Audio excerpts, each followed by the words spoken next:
Hello viewers, আশা করি সবাই ভালো আছেন। আমি নোমান। আজকের ভিডিওতে আপনাদের সবাইকে স্বাগতম। আজকে আমরা রাডারে 2 এর ভিজুয়াল প্যানেলস মোডের সঙ্গে পরিচিত হব। সো শুরুতেই আমরা একটা বাইনারি লোড করে নিব এবং এইটা অ্যানালাইজ করে নিব।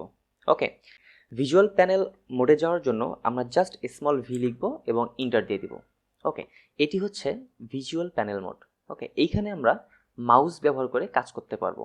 এর আগের ভিডিওগুলোতে আমরা দেখেছি যে রাডারে 2তে কাজ করার জন্য সাধারণত কমান্ড লাইন ইন্টারফেসটা ব্যবহার করতে হয়, আমাদের বিভিন্ন কমান্ড ব্যবহার করতে হয়, তাই না? কিন্তু এইখানে আমরা আসলে আমাদের মাউস ব্যবহার করতে পারবো। যেমন বর্তমানে এই উইন্ডো বা প্যানেলটা সিলেক্ট করা আছে, তাই না? এটা যেমন লাল বা কমলার মতো একটা কালার হয়ে আছে। সো আমি যদি এই উইন্ডোটা সিলেক্ট করতে চাই, সেই ক্ষেত্রে আমি কি করতে পারি? জাস্ট এটা সিলেক্ট করে নিব। ওকে, মাউস ব্যবহার করে। এই কাজটা আমরা কিবোর্ডের মাধ্যমে করতে পারবো। আমরা জাস্ট ট্যাব কি চাপবো, তাহলে আমাদের এই প্যানেল বা উইন্ডোগুলো ওয়ান বাই ওয়ান সিলেক্ট হবে। যেমন আমি যদি ট্যাব চাপি তাহলে আমার এই উইন্ডোটা সিলেক্ট হবে। ওকে, যেমনটি দেখতে পাচ্ছেন। আমি যদি আবার ট্যাব চাপি তাহলে আমার এই প্রথম উইন্ডোতে চলে আসবে। ওকে, এখন এইখানে অনেকগুলো মেনু আছে। আপনি চাইলে মাউস ব্যবহার করে এই মেনুগুলো ব্যবহার করতে পারবেন। ওকে, এখন আমরা চাচ্ছি যে এই যে উইন্ডোটা আছে এইটা আমরা রিসাইজ করব এবং এইখানে নিচে আমরা একটা হেক্স ডাম্প রাখবো, তাই না? এখানে বর্তমানে 3টা উইন্ডো বা প্যানেল আছে। আপনি যখন কাজ করবেন তখন এমন হইতে পারে যে আপনি ডিবাগিং করতেছেন, সেই সময় হয়তো আপনার স্ট্যাকটা একটা উইন্ডোতে রাখা লাগতে পারে, বা আপনি হেক্স ডাম্পটা দেখতে যাচ্ছেন, তাই না? সেই ক্ষেত্রে আমরা কি করব? আমরা উইন্ডোগুলো রিসাইজ করে সেই আমাদের যে উইন্ডোটা প্রয়োজন, হেক্স ডাম্প বা স্ট্যাক, সেগুলো আমরা অ্যাসাইন করে দিব। সো এটা কিভাবে করব? প্রথমে আমরা এই উইন্ডোটাকে ভাগ করে নিব। এইটা কিভাবে করব? প্রথমে আমরা এই উইন্ডোটা সিলেক্ট করে নিব। এরপর আমরা কিবোর্ডের যে হাইফেন বা মাইনাস কিটা আছে সেটা চাপবো। ওকে, তাহলে আমাদের এই উইন্ডোটা ভাগ হয়ে যাবে। যেমনটি দেখতে পাচ্ছেন, আমাদের এখন 2টা ডিসঅ্যাসেম্বলি উইন্ডো আছে। এখন আমরা এই নিচের উইন্ডোটা সিলেক্ট করব এবং এইখানে হেক্স ডাম্প উইন্ডো অ্যাসাইন করে দেব। এইটা করার জন্য আমরা শিফট এবং সিঙ্গেল কোটেশন কিটা চাপবো, তাহলে আমাদের এই অপশনটা চলে আসবে। এখান থেকে আমরা অ্যারো কিগুলো ব্যবহার করব এবং আমাদের যে উইন্ডোটা প্রয়োজন সেইটা আমরা সিলেক্ট করে দিব। যেমন আমি হেক্স ডাম্প সিলেক্ট করলাম এবং ইন্টার দিয়ে দিব। যেমনটি দেখতে পাচ্ছেন আমাদের এখানে হেক্স ডাম্প উইন্ডো চলে আসছে। এখন এটাকে আমি 2 ভাগ করে এখানে অন্য একটা উইন্ডো রাখতে যাচ্ছি। এটা কিভাবে করব? প্রথমে আমরা উইন্ডোটা সিলেক্ট করব এবং এরপর শিফট চেপে ব্যাকস্ল্যাশ কিটা চাপবো, তাহলে এটা আমাদের ভাগ হয়ে যাবে। এখন আমরা এই উইন্ডোটা সিলেক্ট করব এবং এইখানে আমরা ক্রস রেফারেন্স বা অন্য যে কোনো একটা উইন্ডো অ্যাসাইন করে দিব। এটার জন্য আমরা জাস্ট শিফট এবং সিঙ্গেল কোটেশন কিটা চাপবো, তাহলে আমরা এই অপশনটা পেয়ে যাব। এখান থেকে আমি ক্রস রেফারেন্স সিলেক্ট করে দিলাম। ওকে, যেমনটি দেখতে পাচ্ছেন আমাদের ক্রস রেফারেন্স উইন্ডোটা এখানে চলে আসছে। এখন আমি যদি এই উইন্ডোটা রিসাইজ করতে চাই তাহলে আমরা কিভাবে করব? এইটা করার জন্য প্রথমে আমরা উইন্ডো মোডে যাব।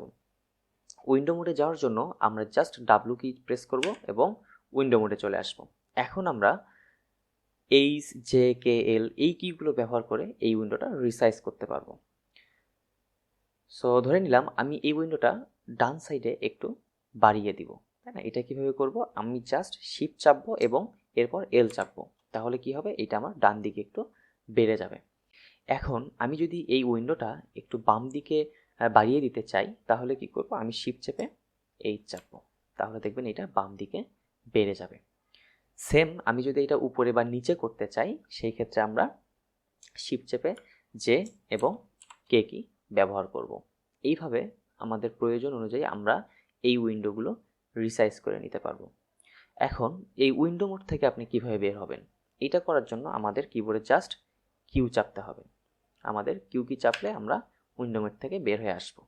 ওকে, এখন আপনি এখানে রাডারে 2 এর কমান্ডগুলো কিভাবে এক্সিকিউট করবেন, তাই না? এর আগে আমরা রাডারে 2 এর বিভিন্ন কমান্ড শিখেছি, তাই না? যেমন অ্যানালাইজ করা, ফাংশন লিস্ট করা, তাই না? কোনো একটা ফাংশন ডিসঅ্যাসেম্বল করা, এই কাজগুলো আপনি এখানে কিভাবে করবেন? এইটা কিছুটা ভিমের মতো, ভিম এডিটরের মতো। আমাদের প্রথমে কমান্ড প্রম্পটে যেতে হবে। এইটা করার জন্য আমরা চাপবো শিফট এবং সেমিকোলন যে কিটা আছে সেইটা চাপবো, তাহলে আমাদের নিচে একটা কমান্ড প্রম্পট চলে আসবে এবং এইখানে আমরা রাডারে 2 এর কমান্ড এক্সিকিউট করতে পারবো। যেমন আমি যদি ফাংশন লিস্ট করতে চাই, আমি জাস্ট লিখব AFL এবং আমি ফাংশন লিস্ট পেয়ে যাব, যেমনটি দেখতে পাচ্ছেন। এখন আমি কি চাচ্ছি, আমি এই ফাংশনে সুইচ করব বা সিক করব। এইটা কিভাবে করব, আমি জাস্ট লিখব S এবং ফাংশনের নামটা দিয়ে দিব। ওকে, আমরা কিন্তু এই ফাংশনে সিক করছি, তাই না? কিন্তু এখনও কিন্তু আমাদের এই কমান্ড প্রম্পটটা এখানেই আছে, তাই না? আর এইখানে কিন্তু আমরা কোন ফাংশনে সিক করছি এইটা কিন্তু আমরা দেখতে পাচ্ছি না, তাই না? এখন আমাদের কি করতে হবে, আমাদের আরেকটা ইন্টার দিয়ে দিতে হবে, তাহলে আমাদের স্ক্রিনটা রিফ্রেশ হয়ে যাবে। ওকে, যেমনটি দেখতে পাচ্ছেন এখন আমরা কিন্তু এই ফাংশনে আছি। আমরা যদি ডিসঅ্যাসেম্বল উইন্ডোটা দেখি তাহলে আমরা এই ফাংশনে আছি। সো আমি যদি আবার মেইন ফাংশনে যেতে চাই, আমি সিক মেইন লিখব। দেখেন আমরা কিন্তু এখনও এই ফাংশনেই আছি, এর কারণ হচ্ছে আমাদের যে স্ক্রিনটা আছে এখনও রিফ্রেশ হয়নি। এটা রিফ্রেশ করার জন্য আমরা একটা ইন্টার দিয়ে দিব এবং কমান্ড প্রম্পট থেকে বের হয়ে আসব, তাহলেই দেখবেন আমাদের স্ক্রিনটা আপডেট হয়ে গেছে বা রিফ্রেশ হয়ে গেছে এবং আমরা এখন মেইন ফাংশনে আছি। ওকে, সো এইটা হচ্ছে আমাদের একটা ট্যাব। আপনি যদি এই ডান পাশে একটু লক্ষ্য করেন, দেখবেন এখানে ট্যাব অন লেখা আছে, তার মানে এইটা আমাদের একটা ভিজুয়াল প্যানেলের ট্যাব। আমরা চাইলে অনেকগুলো ট্যাব নিতে পারি। আমরা ট্যাব মোডে যাওয়ার জন্য আমরা জাস্ট কিবোর্ডে টি চাপবো এবং আমরা ট্যাব মোডে চলে আসবো, যেমনটি দেখতে পাচ্ছেন। আমরা যদি এখন একটা নতুন ট্যাব নিতে চাই তাহলে আবার আমরা টি চাপবো এবং আমরা একটা ট্যাব পেয়ে যাব। ওকে, যেমনটি দেখতে পাচ্ছেন এখানে শুরুতেই ট্যাব 1 ছিল, এখন আমাদের ট্যাব 1 এবং 2 আছে। সো আমরা এখন আসলে এই ট্যাবটা সুইচ করব কিভাবে, তাই না? আমরা বর্তমানে ট্যাব 1 এ আছি, এখন আমরা ট্যাব 2 তে কিভাবে যাব? আমরা জাস্ট কিবোর্ডে টি কিটা চাপবো এবং ট্যাব মোডে চলে যাব। এরপর আমরা এন চাপবো, যেটা হচ্ছে নেক্সট, এবং আমরা যদি প্রিভিয়াস ট্যাবে যেতে চাই তাহলে পি। আমি এন চাপলাম এবং আমরা সেকেন্ড ট্যাবে চলে আসছি। এখন আমি যদি আবার আগের ট্যাবে যেতে চাই, আবার আমরা টি চাপবো এবং এরপর পি চাপবো, তাহলে আমরা 1 নাম্বার ট্যাবে চলে আসতে পারবো। এখন এই ভিজুয়াল প্যানেল থেকে আপনি কিভাবে এক্সিট করবেন, তাই না? এর জন্য জাস্ট আমরা কিবোর্ডে কিউ চাপবো। ওকে, তাহলে আমাদের একটা ট্যাব ক্লোজ হয়ে গেছে, তাই না? যেমনটি দেখতে পাচ্ছেন। আমরা আবার কিউ চাপবো, তাহলে আমাদের এই ট্যাবটা ক্লোজ হয়ে যাবে এবং আমরা নর্মাল প্রম্পটে চলে আসছি। আমি জাস্ট এটা ক্লিন করে দিব। ওকে, সো আজকের ভিডিও এই পর্যন্তই। সবাই ভালো থাকুন, সুস্থ থাকুন, ধন্যবাদ সবাইকে।